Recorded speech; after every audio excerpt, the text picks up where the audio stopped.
Hello friends, आज આપણે જોઈશું account standard 11 part 1 chapter number 1 હિસાબી પદ્ધતિ અને તેના પારિભાષિક શબ્દો.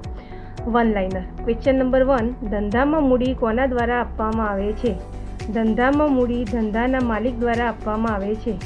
ક્વેશ્ચન નંબર 2, ગાલખાત ધંધા માટે શું કહેવાય છે? તો ગાલખાત ધંધા માટે નુકસાન છે પણ ધંધાનો ખર્ચ નથી.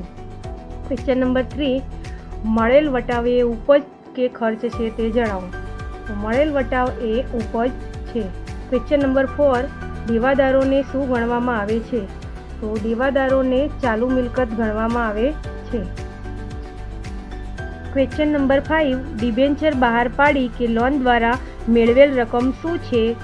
તો ડિબેન્ચર બહાર પાડી કે લોન દ્વારા મેળવેલ રકમ એ મૂડી આવક છે. ક્વેશ્ચન નંબર 6, યંત્ર ગોઠવવાની મજૂરીનો ખર્ચ કયો ખર્ચ કહેવાય છે?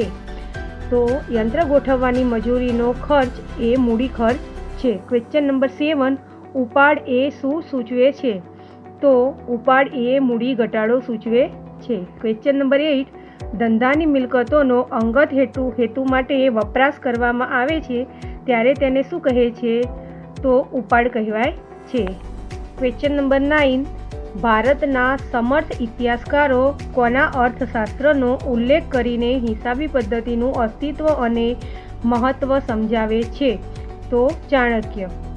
ક્વેશ્ચન નંબર 10, હિસાબી ચોપડે શાની નોંધ ન થાય? તો હિસાબી ચોપડે વેપારી વટાવની નોંધ ન થાય. By friends.